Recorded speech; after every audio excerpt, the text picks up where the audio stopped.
This is the Pro Football Chase podcast, a podcast that has featured interviews with Rams wide receiver Robert Woods. To reach 1,000 yards, and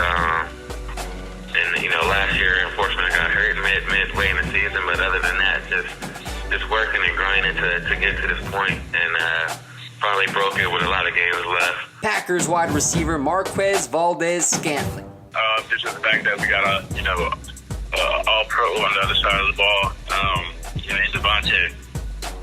So when you got a guy like that, that's just going to get the main focus. Obviously, people start to know my name a little bit after I made a few plays here and there. Broncos offensive guard Ronald Leary. It would either have to be a counter or a pin and pull play when we get on the edge and run. I think it's always impressive when big guys can get out that stance and move and hit somebody. And rising stars Dalton Risner, Charles Amenahu, and Jawan Williams. This is a podcast that offers player perspectives from some well-decorated veterans, including T.J. Hushmanzada. And people will say, "Oh, well, is Dak Prescott a franchise quarterback? Look at his record. It tells you who he is. Oh, he has a great defense. He has Ezekiel Elliott.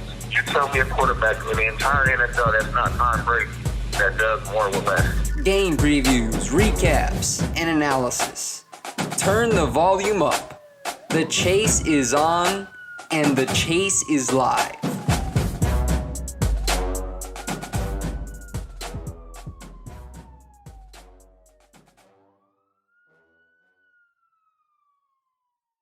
Good afternoon, everybody. Welcome into the Pro Football Chase podcast. It's Isaac Saenz with you. Joining me for an interview on this Sunday afternoon is Canadian Football League linebacker Wynton McManis. McManis, he currently plays for the Calgary Stampeders. Wynton, thanks for joining me. How are you doing today? I'm doing good, Isaac, man. Thank you for having me. No problem, man. I've seen your resume. You signed with the 49ers as an undrafted free agent out of Memphis in 2016. You spent some time there in San Francisco. So, Wynton, what did you learn from your stint with the 49ers? It's a lot to take. It's a lot of great players and a lot of great coaches, in the NFL and in the league. So, I was just trying to do my best thing and learn and take as much as I can. But really one of the main things I took with me, man, is just to be a professional and to be a pro, and learn how to handle your business and, what's important and your values and learning how to take care of your body, because there's a lot more that comes with the game than just things on the field and stuff. So, it's a lot to take off the field, and you pick up that from a lot of the guys from being there. Now, you signed with the Calgary Stampeders on June 17th of 2017. Talk about your experience playing in the CFL and how it has helped your development as a player. It's helped me in the CFL. It's a different game. It's a lot faster game than the NFL, than the game in America, just because of the pace of the game, and it's only 3 downs instead of 4. So with that, I just took it in to learn how to just calculate and expect plays that are coming a lot faster. It's made me pick up the game a lot faster and how to recognize things and just call it how I see it. How did your move to the CFL unfold, Wynton? I know you were let go by the 49ers. Who contacted who first? The Stampeders contacted me. They contacted my agent at the time. I was with the guy, Aaron Evers, but they contacted him, and they had been in contact with him ever since I came out of Memphis. So before I was signed to San Fran, they had already been contacting my agent, getting in touch with him. So I guess, when I got let go by the 49ers, they saw an opportunity, and, I ran with it. I took it, and I wanted to make the most of my opportunity out here. Now, on a personal level, Wynton, who inspired you to play the game of football? My dad, man. He actually played for a little bit. He actually played with he played pro football. He played college ball at Lane. He's in the record books. He's in the College Football Hall of Fame there, and he did some little time with the Buffalo Bills, man. And just seeing him and just he instilled just the love for the game for me at an early age. I've been playing football all my life, man. And he just, he never just let me slack on it, and he always just kept it there, and I just built that love and hunger for it. and I appreciate them for it.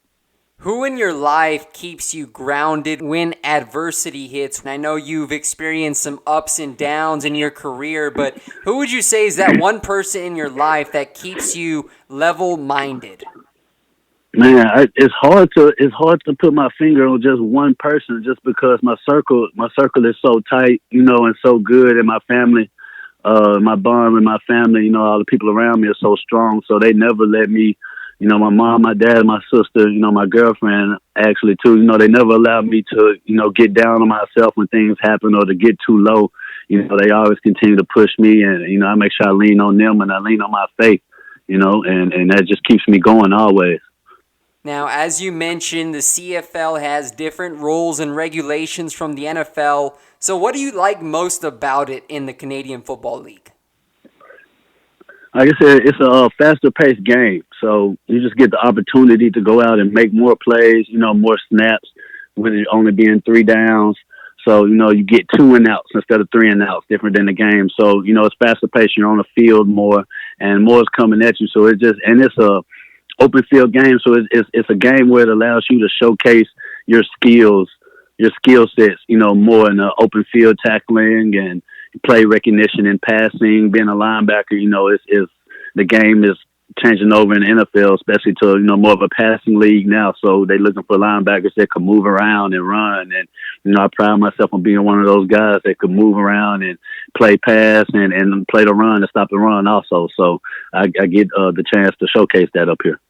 It seems like the game day atmosphere in Canada is intense based on some of the games they televise on ESPN. How do the fans help fuel your play? It is intense. It gets real intense up here, and the fans are big here. So this is, up here. This is the Premier League in Canada. So, the fans are die hard, man, and they go hard for it. And it just, gives you the energy when you hear the crowd run, or when it's an away game, man, you make a big play, a big hit, you get to silence the crowd, man. That's what I live for. So just the chance to do that is, and in another country too. So, you've been known and being known like worldwide almost. So it's big. Wynton, I have to ask you, now that we're on the topic, how do you like living in Canada, and how have you adapted to the lifestyle there? It's different. It's cool. I like it. Canada is a beautiful country, beautiful place, great cities here. One thing, me being from the South, so it's a little bit colder on the regular than I'm used to. I gotcha. So that's one thing, I'm trying to still adapting to. But man, it's great. It's a beautiful city. It's like a change of pace. So it's good to get out and experience new things, man. So, I just take it for what it's worth. How have you enjoyed playing for head coach Dave Dickenson, considering his prestige as a 5-time Grey Cup champion? And I saw he was the 2016 CFL Coach of the Year. It's great playing for him. He's a coach with a lot of that likes structure, and he's a coach that's gonna push his players and try to get the most out of his players. And I'm one of those guys that need structure and believe in structure. So it's a good system for me. It's a good fit, and I enjoy. I listen to him. He's a player's coach. He's gonna get on you, but he can also laugh and joke around with you. As soon as the pads come off and things like that. So it's a good situation, man. It's great.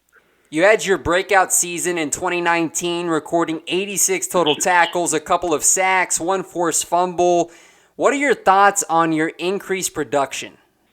It comes with hard work. It's still not where I want to be. I still see bigger things for myself in the future and coming up this season. So I'm still working, but I just take it as the work that I was putting in is coming out on the field, man. So it just makes me want to keep going and working harder, when I could see myself getting better and see myself progressing and start to get some of the recognition, that I feel like I've earned and put out there on the field and on film for people to see. So, it just makes me want to keep going at it, man. I know you're just 25 years old and you're under contract 1 more year at least with the Stampeders, and you would like to get back to the NFL is what you were telling me. So what makes you confident that you can return to the NFL and make a name for yourself? Just because I know what I can do, and I know what I bring to teams, and I know what you're going to get when you get a player like me, and I know, what mindset I bring. And, I just keep my faith. I put my faith in God, and I put it in his hands, and I go out and I just perform, man. And I know if I do what I'm supposed to do, man, you can't deny it. You can't deny what you see. So you talked about, continuing to work hard, bust your butt off, improve in all areas as a football player. Are there any specific things that you're working on this offseason to improve for the 2020 Canadian Football League season? Man, for myself, I want to improve. If I just want to put a main key is just continued endurance and, just knowledge of the game, man. I'm continuing to work on my body and my health, and mental health as well. At this stage in the game and at this point, and, in my career, is all about health, from your body to your mental health. So I'm just working on all aspects of it, man. I continue to study the game in the off season just to, put myself a step faster when time does come. The same way you work out your body and train and work out, you also have to train your brain and your mind the same way. So I just continue to condition my brain and thinking and plays and things like that, man. And I just want to be one step faster than the offense. I want to know what they're doing and what they're thinking when situations come. I don't want to have to, rely on the coach as often or things like that. I just want it to just come to me at this point. And once I see it, I believe it and it's there. So you spent training camp with the Niners. So my question is, what, if anything, is different about CFL training camps? Shoot, man, it's probably lighter. To be honest, there's less pads up here during training camp. So we don't wear pads as often up here, which is, something that kind of takes, the physical part away from the game until the season comes. But, it does better for your body in the long run, man. But, people love to put that pads on and things like that during training camp. And, that's a big part of football. But that's probably the biggest difference, man, just the physicality part of training camp in the NFL. You might not get that as much up here, but it's still, all the same and mentally tasking and things like that. So. Now, you were a part of the 2018 Grey Cup championship team with the Stampeders. Can you share the highs from that moment? Man, y'all don't even understand. That moment is so big because actually the 2 years prior, we were in the Grey Cup both years. So 2016, we were in the Grey Cup and they lost that one. Then the next year, which was my first year in Calgary, we were in the Grey Cup and we lost that one too. And so 18, when we were there, it was, third time's the charm, man. So just being there again and getting the opportunity, it's like you finally get over that hump as a team. And it was just great for, a lot of the guys to be able to go out on that note and for all our hard work to put in to be there 3 years in a row and to finally, get over that hump and come out on top, man. It was great for us. How crazy did the community of Calgary go when you won that cup in 2018? Oh, man, it was crazy. It was crazy. Big parade in the city. They met us back when we got off the plane. We had the fans there, and we still, we traveled the city with the Grey Cup, man. You get free stuff all over. You travel with the Grey Cup, you get free stuff all over the city, man. So it's great. We get a lot of support in Calgary from the city and the community, bro. So it's winning is everything, honestly. So, when your team is winning and continue to bring home championships, it just makes it good for the city and everybody. Wynton, there's a lot of NFL executives, agents that are in tune with my platform on social media. They listen to the podcast. So as you get ready for the upcoming season in the Canadian Football League, what is your message to NFL personnel as to why they should keep an eye on you this coming season?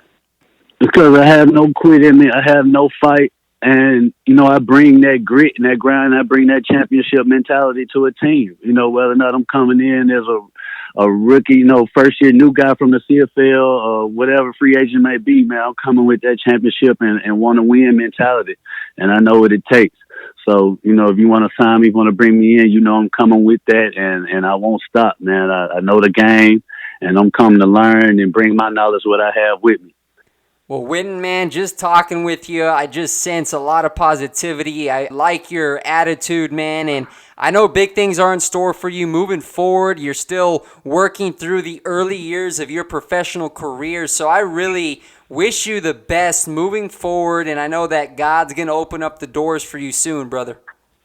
Yeah, Isaac, man, I appreciate it. I appreciate talking with you. You know, I appreciate you giving me the opportunity to get on here and just talk with me about how I'm feeling and things like that, man. I really appreciate it. I like what you're doing, too. Without a doubt, Wynton. Well, take care, man. Enjoy this Sunday afternoon. Stay safe out there, and we'll definitely be in contact moving forward.